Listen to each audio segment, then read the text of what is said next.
Y estamos de regreso en Conexión Global Prime, en esta oportunidad para hablar de otro de los temas importantísimos de esta semana. Lo vimos a los inicios, en los primeros días, ¿no? Esta cumbre de la Organización de Cooperación de Shanghái, donde estaba presente Vladimir Putin, el presidente de Rusia, también desde Turquía, Recep Tayyip Erdogan, y también Narendra Modi de India, presentes precisamente en esta cumbre que se llevó a cabo en China. Y para analizar, por cierto, lo que ocurría durante esa jornada y también este día miércoles con el desfile militar, está aquí con nosotros Raúl Sor, nuestro analista internacional, para que desmenucemos todas estas imágenes, figuras, señales que hemos visto en estos últimos días. Hola, Itzat, sí. Esta reunión de la Organización de Cooperación de Shanghái es tremendamente importante. Quizás todo el mundo habla del gran desfile militar chino, pero ciertamente esta reunión es muchísimo más relevante porque genera de manera oficial un polo alternativo a Washington y la banca mundial, me refiero al Fondo Monetario Internacional, el Banco Mundial, y esta organización se comienza a proyectar como una alternativa frente a Occidente y que engloba en su seno al grueso de los países asiáticos, principalmente los países asiáticos, aunque hubo otros países que estuvieron presentes, pero realmente pone de relieve la hegemonía de China. Y uno de los, tú mencionaste en la introducción, quizás el evento, lo más importante de este evento fue la asistencia de Narendra Modi, el primer ministro indio. India tiene una relación muy tensa con China, han tenido enfrentamientos, choque fronterizo, y sin embargo Modi asistió y participó en forma muy vistosa, con apretones de mano, abrazos, primero con Putin. Putin es uno de los principales, o Rusia es uno de los principales abastecedores de armamento a India. Y bueno, la relación entre China e India ha sido muy complicada y esto podría marcar un cambio en las relaciones. Y bueno, esto pone en jaque la estrategia de Estados Unidos, porque Estados Unidos ha hecho todo lo posible por separar a India, atraerla, le ha hecho ofertas de armamento, le ha dado una serie de facilidades, pero ¿dónde tropezaron? Aranceles. Con los aranceles. Y de hecho, precisamente esa iba a ser mi siguiente pregunta, Raúl. ¿Crees que la asistencia de Narendra Modi a esta cumbre que vimos a inicios de esta semana en Tallinn es una señal, un mensaje a China de intentar acercar posiciones, o es más bien un mensaje a Estados Unidos precisamente por la aplicación de aranceles a los productos indios? ¿Cómo lo ves tú? Las dos. Las dos. Es un acercamiento a China, de eso no cabe duda. Lo que no sabemos es cuán táctico o cuán estratégico es este acercamiento. Cuando uno dice táctico es, bueno, vamos a estar en esta reunión, vamos a discutir temas económicos, pero de allí a que se concreten es otro tema. Pero por otro lado, digamos, esto tiene un potencial que podría convertirse en algo permanente. Por el otro lado, Estados Unidos ha venido, como lo decíamos, pololeando, entre comillas, a India para que se separe de China, y el propósito estratégico de Estados Unidos es aislar a China, y lo ha planteado permanentemente, y todo su posicionamiento militar, económico, apunta a aislar a China. Bueno, en lo que toca a esta situación, parece haber salido el tiro por la culata a Trump, porque India parece acercarse más. Eso no quiere decir que se distancia necesariamente de Estados Unidos, pero cualquier acercamiento entre India y China es algo que no va a complacer a Washington. Y en ese sentido, ¿cómo se ve o se configura el rol de China precisamente al convocar a esta cumbre en Tallinn y al mismo tiempo llevar a cabo el desfile militar durante esta jornada en Beijing? ¿Crees que por allí podría haber alguna especie de timing especial al dar cuenta también de no solo la fuerza militar que vimos durante esta jornada, sino que también de estos lazos diplomáticos que se refuerzan con figuras presentes, como en el caso de India o también Pakistán, donde también hay algunos roces precisamente con esas dos naciones? tú pusiste el dedo en la llaga porque los chinos, el tema timing es absoluto.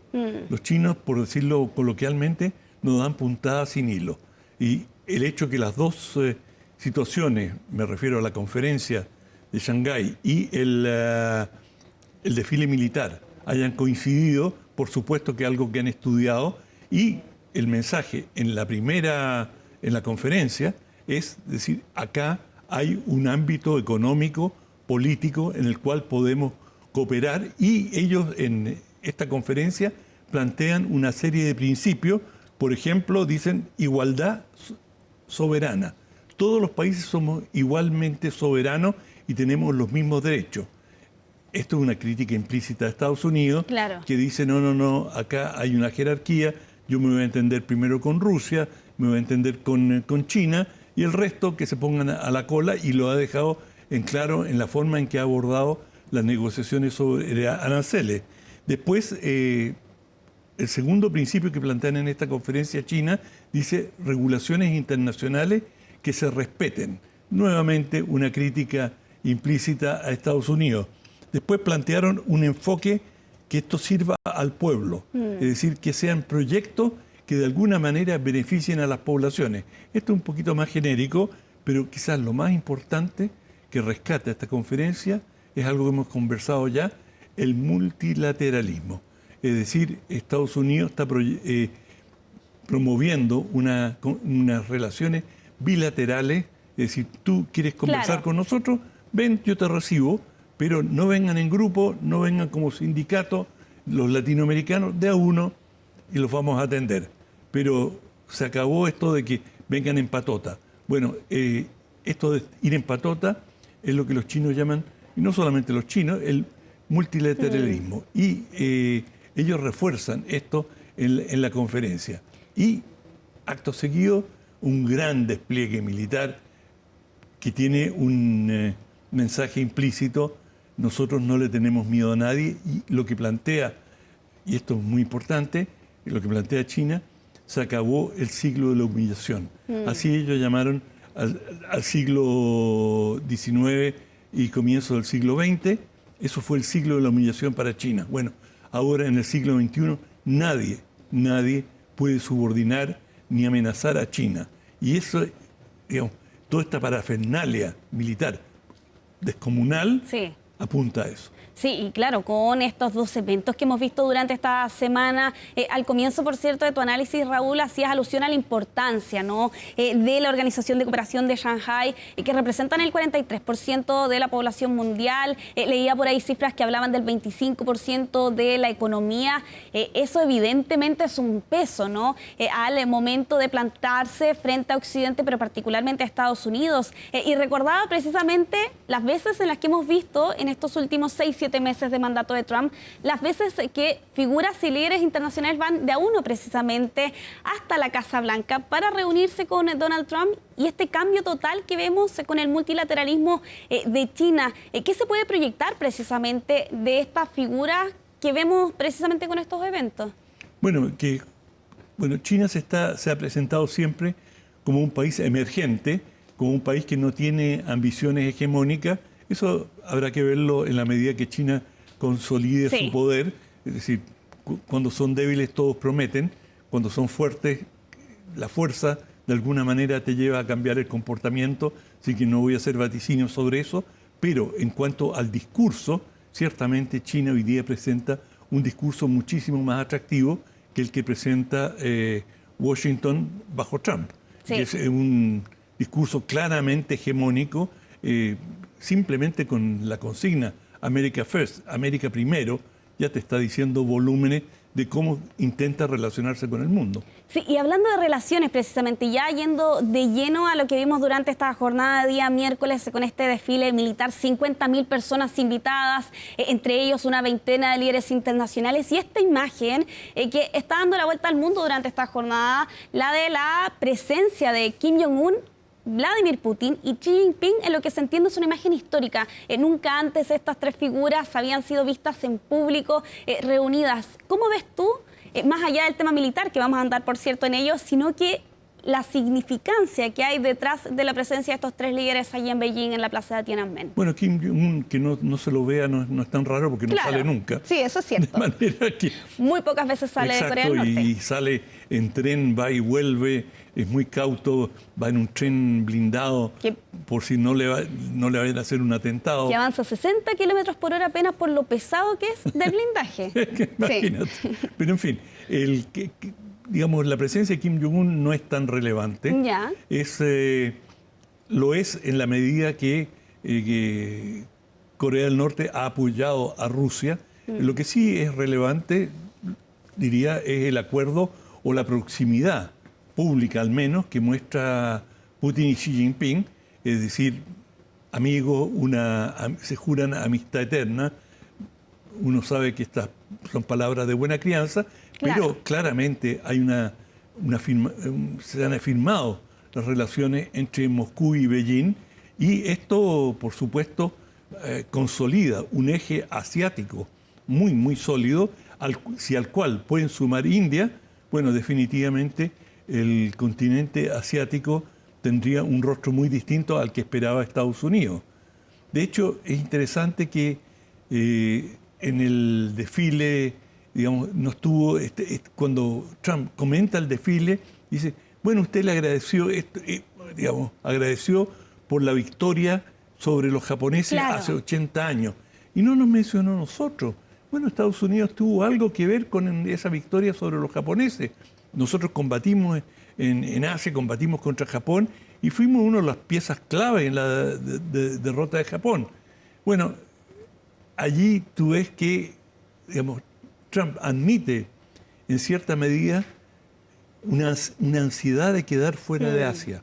Y Asia ha sido está en el punto de mira, o lo ha estado de Estados Unidos, ha invertido mucho en Corea del Sur, en Japón, para consolidar un cerco a China.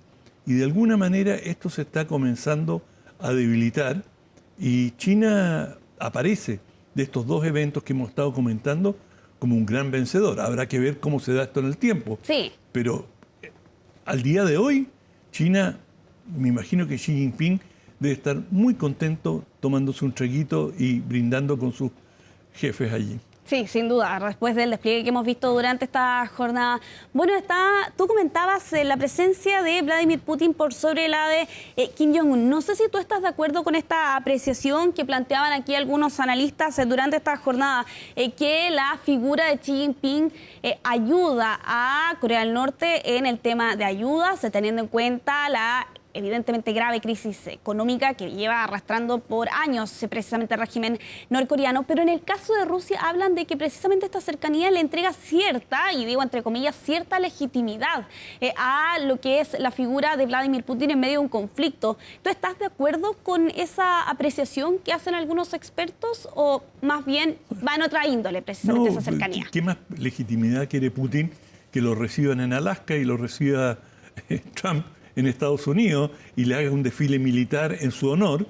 Es decir, para una figura que sobre todo la Unión Europea ha tratado de marginar y de denigrar, bueno, ahí tienes al presidente de Estados Unidos, claro, que es más relevante desde el punto de vista internacional que lo que haga China. De manera que Putin debe estar feliz porque ha sido un mes lleno de logros desde su punto de vista en cuanto al reconocimiento internacional. Ahora, ciertamente, Putin tiene una deuda con Kim Jong-un. Se calcula en más de 2.000 los soldados norcoreanos que habrían fallecido en esta campaña en Kursk, en Rusia, digamos, en la guerra con Ucrania.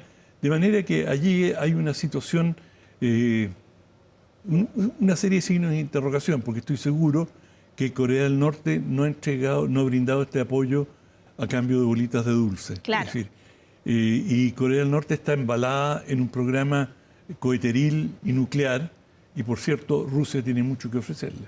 Y en esa misma línea, bueno, hablando de la figura de Corea del Norte, se distancia en ese sentido de China, que al menos se entiende que hasta este momento la nación asiática no ha proporcionado de ayuda a Rusia. De hecho, ha sido bastante cauta al referirse respecto del conflicto que ya lleva más de 3 años. ¿Crees que con la presencia de Vladimir Putin, precisamente en estas dos instancias, da una señal más fuerte respecto de cuál es la opinión que tiene China sobre la guerra, o eso es al margen de lo que hemos visto en estas 2 jornadas? No, China va a guardar una posición cauta, de aparente neutralidad frente al conflicto. Todos sabemos que China sí le está brindando una ayuda importante a Rusia, la más importante, y eso es uno de los grandes resultados que salió de esta conferencia. Me refiero a la conferencia en Shanghái, sí. La construcción de un nuevo gasoducto desde Rusia a China.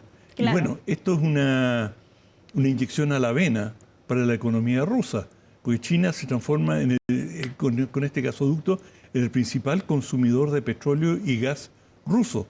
De manera que esto es de la máxima significación. Ahora, hay dudas, no han salido detalles sobre los precios, cuándo se va a construir, cómo se va a construir, pero aparentemente han firmado un acuerdo para la construcción de este gasoducto. Y esto es, digamos, en términos de la relación ruso-china, un paso gigantesco. Sí, sobre todo teniendo en cuenta además que Estados Unidos ha amenazado con aranceles precisamente a las naciones que puedan acceder precisamente al crudo ruso.